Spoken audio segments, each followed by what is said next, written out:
തൃത്താല വെള്ളിയാങ്കല്ല് ജലസേചന പദ്ധതിയുടെ ഷട്ടറുകൾക്ക് മുൻപിലുള്ള കോൺക്രീറ്റ് പ്രതലം തകർന്നത് പുനർനിർമ്മിക്കുന്നില്ലെന്ന് പരാതി. ഇതോടെ റെഗുലേറ്ററിന്റെ മുൻഭാഗത്ത് സുരക്ഷാ ഭീഷണിയും ഏറെയാണ്.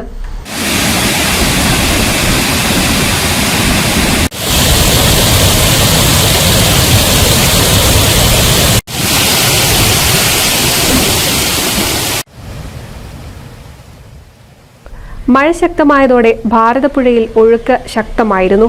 ഷട്ടറുകൾ അടച്ചു തുറന്നതോടെ വിള്ളലുകൾ ഉണ്ടായിരുന്ന ഭാഗത്തെ കോൺക്രീറ്റ് പാളികൾ കൂടുതൽ തകർന്ന സ്ഥിതിയായി.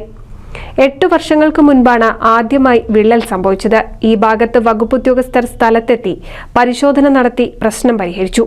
എന്നാൽ കഴിഞ്ഞ 2018-ലും 2019-ൽ ഉണ്ടായ മഹാപ്രളയത്തിൽ കൂടുതൽ ഭാഗങ്ങളിൽ വീണ്ടും തകർച്ച നേരിട്ടു. വെള്ളിയാങ്കല്ല് പാലത്തിന്റെ മധ്യഭാഗത്തായാണ് കോൺക്രീറ്റ് പ്രതലം പൂർണ്ണമായി തകർന്നിരിക്കുന്നത്. നിരോധനം ലംഘിച്ച് ഈ ഭാഗത്ത് മീൻപിടുത്തവും സജീവമാണ്. ഇത് വലിയ അപകട സാധ്യതയും ഉയർത്തുന്നുണ്ട്.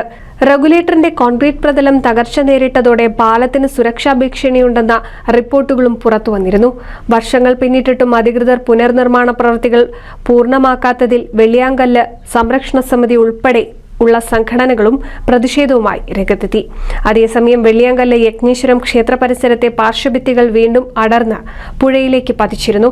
ഇതോടെ ഈ ഭാഗത്ത് കരയിടിച്ചിൽ ഭീഷണിയും വർദ്ധിച്ചിട്ടുണ്ട്. NCV news Thrithala.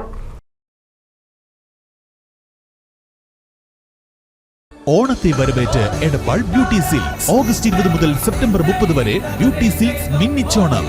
Scratch and വിന്നില്ല, നറുക്കെടുപ്പില്ല, കൈ നിറയെ വാരിക്കോരി സമ്മാനങ്ങൾ. Beauty silks, Calicut road, Edappal.